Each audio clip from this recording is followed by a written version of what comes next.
it's very important to remember, for the same reasons we brought back many of these other species like beaver, like river otter, fisher, bald eagle, that all these species have a role ecologically in these ecosystems. And so the same question should be asked for species like large carnivores to help restore those ecological interactions and ecosystem services.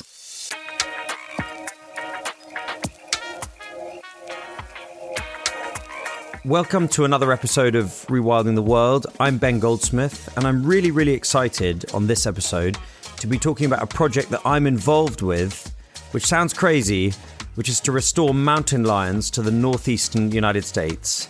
Mountain lions, otherwise known as cougars or pumas if you're in South America, or catamounts in the eastern side of the United States, have been extinct east of the Mississippi for something like a century and a half.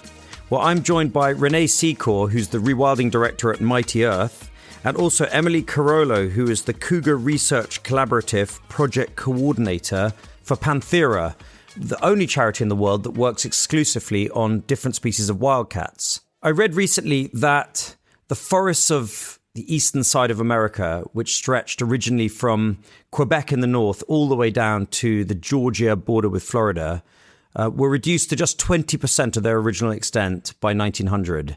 Yet today they've recovered dramatically. In fact, it's probably the most dramatic natural forest recovery that's taken place in the history of humanity, up to about 75%. But those forests are in a state of disequilibrium on account of the eradication of the apex predators, the cougars and the wolves that keep everything else in check. Emily, what is your job title within Panthera, and what exactly are you doing on cougars? Yeah, thanks, Ben, first for having me on here as well with Renee. It is a really exciting topic, to add to your point, because it is, in my view, incredibly hopeful. And I think sometimes wildlife conservation can feel sometimes really hard and complicated and like we're not going anywhere. But I think when we start projects like this and we think about restoring landscapes or restoring species, I think it's one of the most hopeful things that we can do.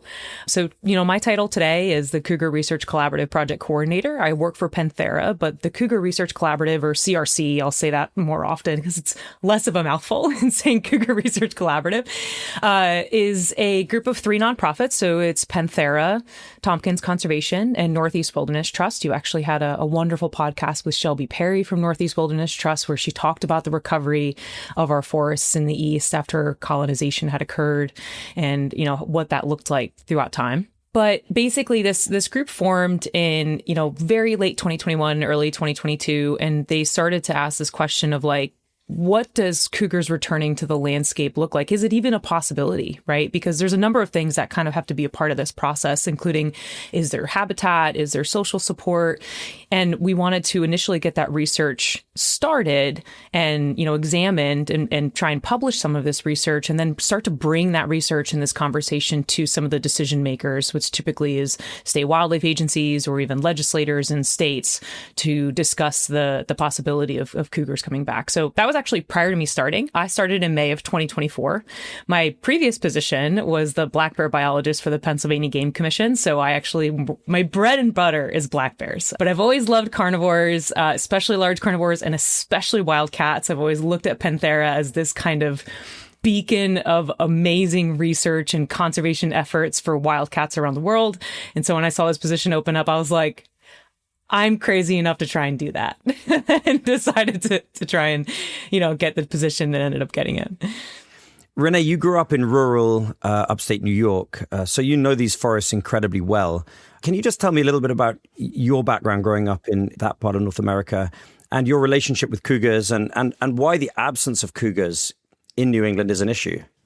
Yeah, so I grew up in the Hudson Valley region in New York. For folks familiar with it, I think it's one of the most beautiful places in the world. Obviously, I'm biased. But yeah, I actually grew up in the lower Hudson Valley in a town called Austining. So it was on the banks of the Hudson River. So I spent a lot of time, recreating and outdoors within that environment. But I also spent a lot of my childhood up in Vermont. My family spent a lot of time up in Green Mountain National Forest, skiing, hiking, recreating in that region as well. And I think across the board, I just have a deep love for this northeastern forest and this ecosystem.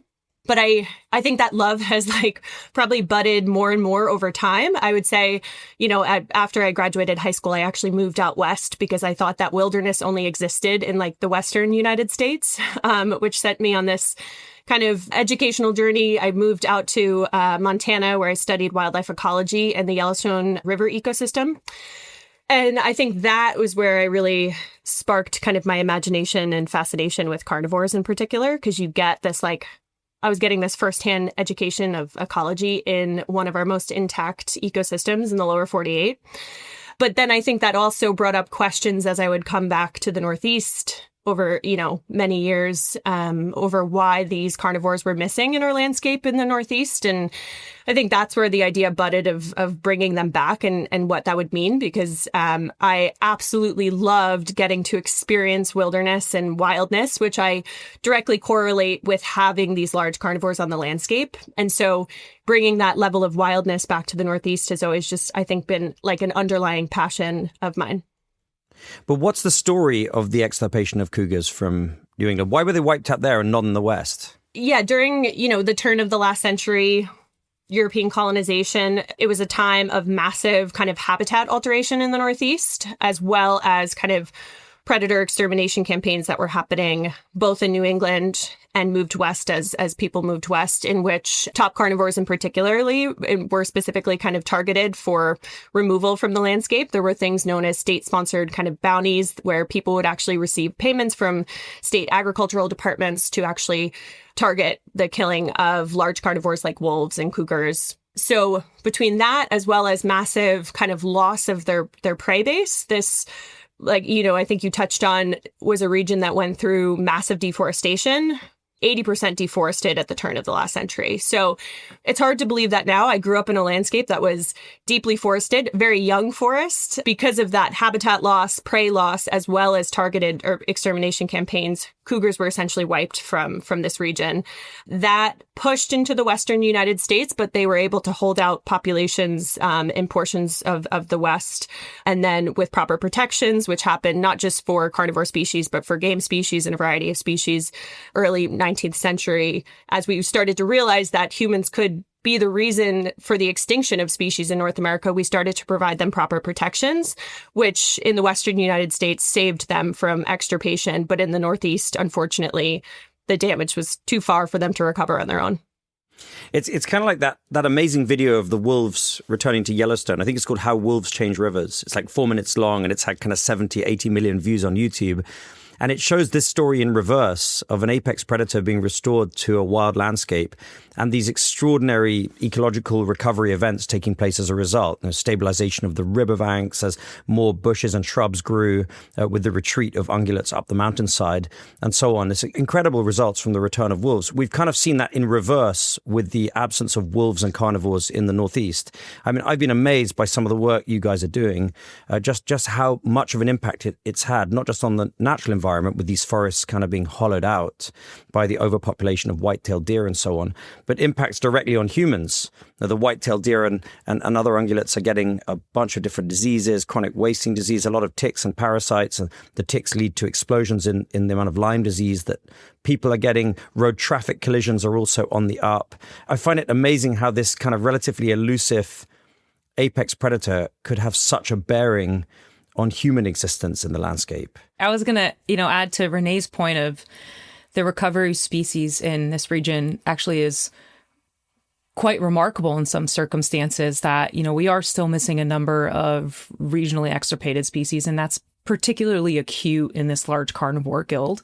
But when you speak about, for example, white-tailed deer, I mean, a lot of folks don't realize that white-tailed deer and wild turkey and river otter and fisher and beaver and, all these others, bald eagle, peregrine falcons, we had significant efforts to return these populations back to a point where we actually have, as you mentioned, some of these concerns, right? Whether it's disease on the landscape with white-tailed deer and things like chronic wasting disease or, Lyme's disease, things like that, or, the road vehicle collisions. It's kind of hard to fathom, I think, for a lot of folks to imagine at one point just a century ago or maybe 120 years ago we were bringing in white-tailed deer from Canada, from further west, to revamp these populations because they were so low. I think the recognition of how much of an impact colonization did have for the reasons that Renee listed on many of these species is really hard to fathom. And I think what's interesting to think about, when it comes to the ecology of cougars on the landscape and what that could mean is the way that the CRC has always kind of talked about it is like, obviously we're not going back to a landscape 300 years ago, right? That's impossible because of what has occurred since then. But it's very important to remember, as for the same reasons we brought back many of these other species like beaver, like river otter, fisher, bald eagle, that all these species have a role ecologically in these ecosystems. And so we brought back these species because we recognize that. And so the same question should be asked for species like large carnivores to help restore those ecological interactions and ecosystem services. So I'm such a geek about this issue and have been for a few years now that I have a Google News alert set for cougar sighting Michigan, cougar sighting Minnesota, cougar sighting Ontario. And I'm kind of like loosely tracking where cougars are popping up in sort of towards the east. And the question I have is it possible that cougars will simply disperse, Renee, back to the east without our help, either down from Canada or across from the Great Lakes region or even up from Florida? Or is that just going to take way too long or not happen at all?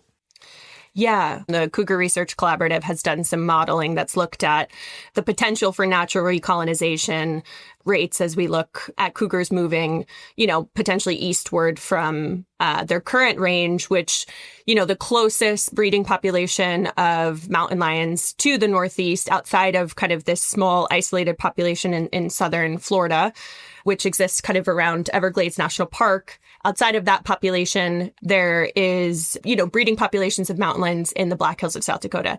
Now, a caveat to that is some really exciting news out of Michigan, where there's been, for the first time in many, many decades, confirmed kits that have been born in the Upper Peninsula of Michigan. And so that's a really exciting kind of update, very, new news and very fragile kind of considering it's the only confirmed breeding population in the state.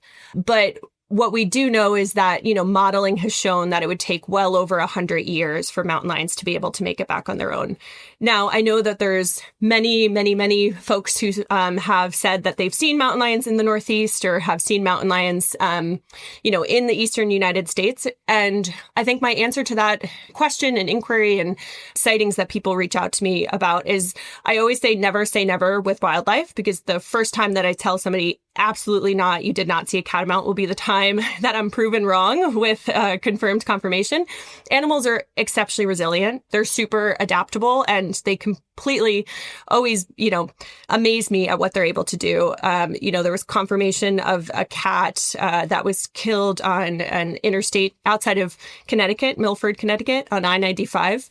Back in 2015. And that cat actually originated from the Black Hills of South Dakota and dispersed eastward before unfortunately being killed, struck and killed by a car. And so it is possible. These cats are, like I said, amazing, resilient, but it's exceptionally rare. And they have to make it through a gauntlet of roadways and human communities and states where they lack protections and are killed by people in many of these states in the Midwest. And so it's exceptionally difficult for them to get back on their own. And modeling has shown that it would take, well over 100 years, which I'll kick it to Emily to kind of dive into that. Emily, before you jump in, I read that the male cougars are quite comfortable dispersing even over vast distances, notwithstanding all the challenges that they face spreading out towards the east, but that females like to establish their territory next to mum. And that's the principal challenge here. Is that right? Yeah, so it's not unusual typically for especially large carnivore species to kind of have that practice of dispersal, right? So that's what it is when a juvenile animal disperses from their mother and goes and establishes a home range. It's not unusual for males to disperse further. It's kind of like a natural way to prevent inbreeding, right? Based on their populations, females tend to stay a little bit closer. That's not to say that occasionally these really large movements from both males, as Renee mentioned, the cat that was killed in Connecticut, I mean, that animal dispersed from the Black Hills and it was like over 1,000 miles or something crazy like that. It was a very large dispersal event that had multiple confirmed sightings throughout many northeastern states. You know, there was New York, Massachusetts, Connecticut that kind of have these confirmed locations. And there's even been very large dispersal events from females. There was one that had a paper, I think it was like 600 or 700 miles for how far that female did disperse. So it can happen, but it's just more frequent that the males go further first.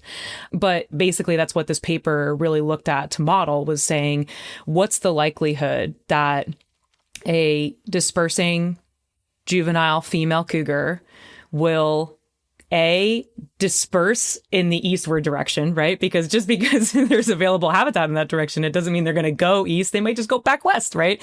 And establish a home range in that direction. So that they will head eastward.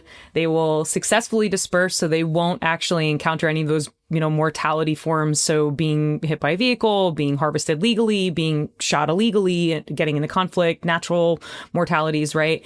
And then in addition to that, get safely to the location, establish a home range, find a male, right? So that's the other thing. We're not talking about going to a place where there's already cougars. We're going to a place where there's not an established population, then successfully reproduce and have kittens. Like, all of those things need to happen for a population to reestablish. And that's essentially what this paper modeled. And as Renee mentioned, it's, by the year 2100, it's expected that the cougar population will expand eastward, and it'll recover about 2 to 3% of its eastward former range, which is exciting and hopeful, right? Again, that's why I love this idea that wildlife finds a way, and it will happen, right? But as far as making it here to where I'm living in New York right now, it's basically slim to none. As Renee said, never say never, but this is pretty apparent that if we do want cougars back in the next century, it's going to need some level of human assistance.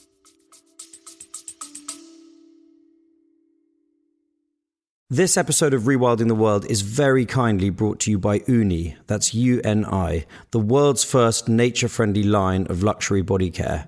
We've all heard about the harm that sun cream does to coral reefs, but it's not just sun cream and it's not just coral reefs. Well, Uni makes plastic-free, nature-friendly essentials like shampoo, conditioner, hand wash, and even natural deodorant, all full of nourishing ingredients such as seaweed kelp, aloe vera, and olive oil. We've been loving our Uni products, but don't take it from me. Here's my wife, Jemima. Yes, I really love them. They're such clean and nourishing products. The microalgae body oil is so good and really smells amazing. You can find Uni products at Space NK or at weareuni.com. What's the story of the cougar that was found? I forget whether it was dead or alive. And when they tested it, the DNA showed it had come from Patagonia. There are situations where, like, wildlife agencies as Renee mentioned, right? Like, never say never. There have been situations where captive animals have gotten loose. A lot of people don't realize that before the Big Cat Public Safety Act that was passed federally, that kind of like limited people being able to own especially dangerous species of wildlife like tigers and pumas, that it was actually kind of easy. I don't want to say like easy, but it was kind of easy to get your hands on a tiger cub or a cougar kitten. And so people kind of just kept this wildlife in their backyard. I mean, there's literally this story of like the tiger that was kept in an apartment in Queens or the Bronx or something like that. And so there have been situations where animals have gotten loose from those private menageries. And often you can tell that it's not native because of, like you said, you can test the genetics and be like, this cat has genetics from Patagonia. Like, clearly this cat did not make it all the way up from Chile to, New York or whatever. And how politically polarized is an issue like this? I mean, it's very, very tricky to imagine a reintroduction of, say, wolves here in Britain, even though it's completely obvious that we should do so. The Highlands of Scotland is a vast, very open landscape. I think it's the second least densely populated landscape in Europe after Swedish Lapland. There's a massive overpopulation of deer and because of the absence of predators. And yet the idea of bringing back this apex predator, it seems mad in Britain at the moment. How polarized is it in the US? Because, of course, Florida did it. Florida brought a bunch of female cougars from Texas, released them into the Everglades, and thereby strengthened the genetic base of their population of what they call Florida panthers. So is it much easier to do this kind of thing in America? Or will when it really comes down to it, Renee, do you think people will kick up a stink and say, no way, they'll eat my dog, they'll eat my kid, no way? Yeah, I think when we look at the Northeast in particular, and again, I'm going to cite research that's come from the Cougar Research Collaborative, When we look at the Northeast, there has, part of the reason that Mighty Earth has undertaken this campaign in the Northeast to try to restore cougars is because the research that's come out of the research collaborative, particularly when looking at kind of the social science and social tolerance on the landscape for the restoration of large carnivores like catamounts, that social tolerance has looked really strong. And, focusing in on Vermont, which is where I'm based and where we're kind of focusing this campaign at the moment, albeit we're also, recognizing that this needs to be a regionally collaborative effort. Initial surveys has found that for every 12 people in support of cougar or catamount restoration, there's only one person in opposition. And so there's a real strong support for restoring catamounts to the landscape. And that holds true throughout New England with similar kind of ratio of support to opposition. And so it's been part of the reason that we've undertaken this effort in the Northeast, because there's a public interest among the public. It's also part of our, Emily touched on this before, but it's actually also part of our conservation legacy in the Northeast. We've been restoring species to this landscape for the last 100 years. We've been restoring white-tailed deer populations. We've been restoring turkey populations, grouse populations. We've been working on recovering our moose populations. And so I think, from like a legacy perspective, the Northeast and New England should be exceptionally proud of the work that we have done on recovering so many species. And so we just view this as kind of the next step in that legacy, which is looking at the very top of the food chain of these species that have been missing for over 100 years. And of course, the catamount is culturally super important in New England. It is. Yeah. I call it like the unofficial mascot of Vermont. It is officially the mascot of our state university, which adopted it, I think, in 1926. University of Vermont adopted the catamount as their mascot. On the wall of, I've been told this, I haven't worked out at the gym at UVM, but I've been told it says this is catamount country, which I fully wholeheartedly agree with. But I always make the comment that, they're on our jerseys, but they're still lacking from our forests. And so this campaign is really trying to bring them from being on our jerseys and actually get them back into our forests. A bit like grizzly bears on the flag of the state of California, even though the grizzly bear has been extirpated from that state. Although I've read articles recently that there are beginnings of a discussion around reintroduction. So how is it that Californians are so comfortable living with this predator? I had Beth Pratt from California on the podcast, who you both know. And she told me that cougars have been breeding almost in the center of LA, under the Hollywood sign. And it's quite normal for people to recognize the existence of these apex predators when they go jogging or hiking. And even occasionally there's a disaster when someone gets hurt or killed by a cougar. It's pretty rare, but it does happen. But people in the West seem pretty comfortable living alongside wildlife. On Vancouver Island, I met someone recently who lives there, and they told me they've got black bears and brown bears and lynx and bobcats and wolves and all kinds of things living around what is a reasonably suburban island.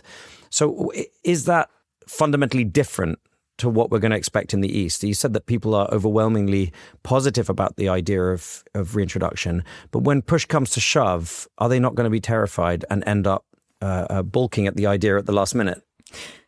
I think to build on Renee's point before of obviously the work that we've done discussing support and opposition for this idea of cougars being specifically reintroduced, right? Because there's always tends to be more support for natural recolonization. I think the whole idea of natural, right, is greenwashing. Everybody wants natural regardless. So of course it's going to be more supportive, but reintroduction is kind of a different story when it comes to this level of human assistance.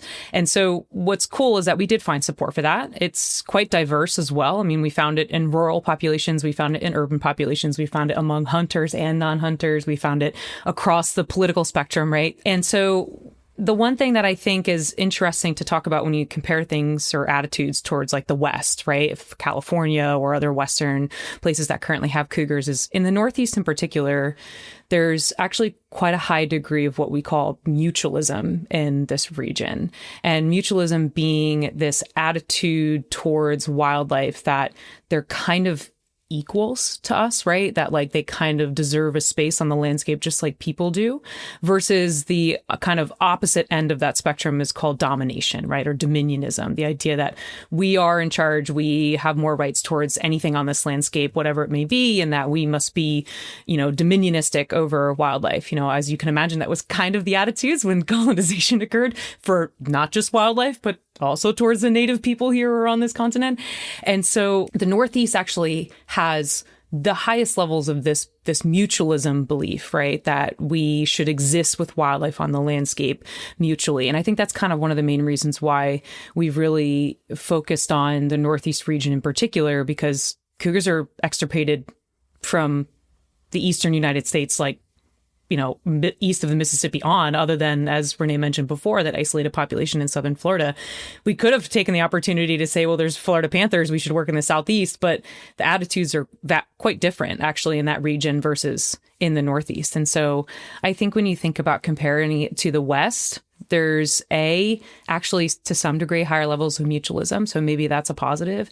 And B, I will say, there is a level of like getting used to things, right? Because I would still have, as a black bear manager, I would have people call about black bears and be like, I gotta hide my kids and hide my dogs and this and that, because they would be panicked that a black bear walked through their backyard. But they lived in the middle of this county that had like one bear per square mile, in Pennsylvania.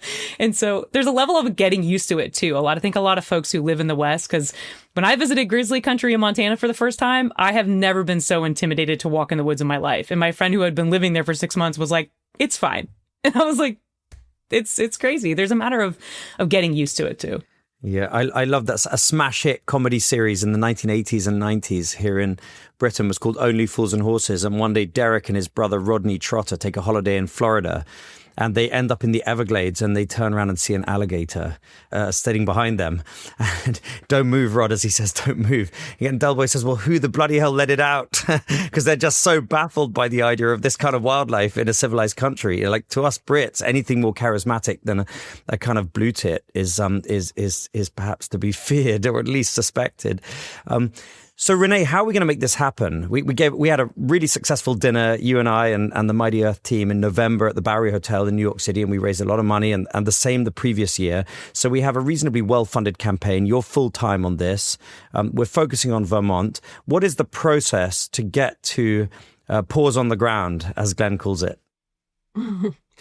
Yeah. Right now we're in the midst of a public-facing campaign where we're really trying to build broad-based public support for bringing catamounts back to the Northeast. And that's looked like me, going across the state, having what we've been calling catamount conversations, introducing the idea to Vermonters about the potential for restoring this species, and having open-faced conversations over thoughts, concerns, feedback on an endeavor like this. And one of the, big questions that's come from folks is, what's the step one of this process? And really the answer to that is what's known as a feasibility study, to look at kind of all the social, ecological, biological, legal, and regulatory questions that go into the restoration of a species on a landscape. And so that's been something that we've been advocating for statewide in Vermont, but also, again, looking regionally at wanting this to be a collaborative effort across state lines, at having a state-led, hopefully agency-led feasibility study to analyze the potential for bringing catamounts back. So we're working to build that public support and also that political will to make this happen and make it a reality. So when do you think it might happen? If things go well, how long would it take, such a process in the United States? Cats could be back on the ground within 5 years if we were able to, get the political kind of commitment to do a feasibility study and kind of start this process. So we commonly, will say that a 5-year timeline is a potential, and it's a possibility to make this happen on kind of that scale. And so that's kind of what we're pushing for at the moment. Emily, what would it be like, just to allow us to dream for a moment? You're looking forward, 15 years, 18 years, and suddenly there are dozens of secretive cougars living in the forests of New England. What would the ecological ramifications of that be? Yeah, I think what's really interesting to think about is the timeline of like what this recovery would look like. Initially when cougars would return at such a low population, there would be very little change initially, right? Like we would barely notice, even as humans, these animals back on the landscape. And as the cougar population recovered, we'd begin to see more and more evidence of cougars on the landscape, including potentially the interaction between cougars and people, right? Which is kind of a whole other ball game of figuring out and having conflict response plans and all that jazz in place. But ecologically, I think what's really interesting is as cougars recovered, I think you would start to see ecological interactions occur again that you haven't seen in a long time. I think there's really cool work that Mark Elbrock and the Puma team did talking about just how many millions of pounds of meat are left on the landscape every single year by cougars or throughout their range, which you think like who really cares, right? But I can tell you right now that scavengers care, that various bird species care, that insects care. There's this wonderful paper, and I don't even talk about deer, right? Because I think everybody automatically goes to deer and they're going to change their behavior and they're going to decrease the population and this and that. But I think what's really cool is these much smaller ecological interactions that could occur. There's, like I mentioned, this wonderful paper about beetle abundance and beetle diversity on the landscape and at cougar kill sites in the West and how much greater that abundance was. And so if you look at the number of species that range from, bears and moose to butterflies in the Northeast that have struggling populations or considered species of greatest conservation need, cougars coming back, I think having those ecological interactions start to occur at greater scale could mean a lot. What about wolves? Because that's obviously the other apex predator, and their niche has somewhat been filled by coyotes and as I understand it, hybrids of coyotes and wolves. But a real wolf was shot, I think by accident, somewhere up in New England quite recently. And it seems like wolves are in fact recovering their former range naturally. Is that the case? Can we be optimistic that wolves will recolonize this landscape without our help? Renee? Yeah, I think we can be, comparing cougars and wolves, we could definitely be more optimistic of a natural recolonization of wolf populations in the Northeast, albeit Canis is a different I don't want to say beast, but different, species than cougars in that they do have this historical hybridization that's now happened. We've had, a niche being filled by coyotes in the region where wolves historically roamed, as well as an eastern wolf population in Algonquin Provincial Park that as it's expanded outside of the park, there's been research that's looked at, eastern wolves as they disperse outside of Algonquin Provincial Park. And as they do so, they encounter coyote populations that live outside Algonquin, and they readily hybridize with them the further away from Algonquin Provincial Park you get. But that's not to say that's a bad thing.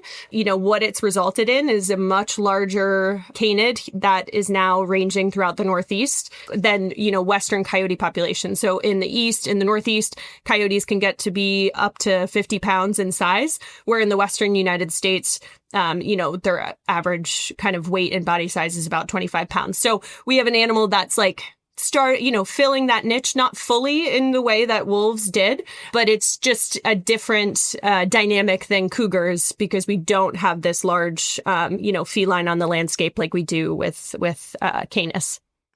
But if proper wolves were able to recolonize the whole of that eastern seaboard, presumably they would outcompete those hybrid coyote wolves just on the count of sheer size. So eastern wolves do readily hybridize with coyotes, but gray wolves don't hybridize as much with coyotes. So a larger bodied wolf, those recolonization in the Northeast of that size likely wouldn't hybridize with coyotes. That being said, eastern wolves, there's a lot of research that's looked at what is the wolf species that historically inhabited the Northeast, and a lot of research points in the direction of eastern wolves, which is a slightly smaller bodied wolf, being the historical kind of population of wolves in this region. Renee, Emily, your efforts to bring back cougars to the eastern half of America put into perspective our own hard work here to bring back the tiny, by comparison, European lynx to Britain. It's something that I hope will happen in the next 2, 3, 4 years. In fact, I think kind of the race is on. There's the Missing Links project here in England. Scotland also has a collaborative campaign to bring back lynx, if we can persuade politicians to allow it. The public seem well on side, more or less. I urge people to go to Bring Catamounts Home to follow the progress that Renee and Emily and others are making towards bringing cougars back in their part of America, and we'll see which one happens first. In the meantime, thank you so much, both of you, for joining me on the podcast. I really appreciate it. I'm so filled with admiration and love for what you do, and I'm very, very grateful. Thank you, Ben. I really appreciate it. Thank you so much, Ben.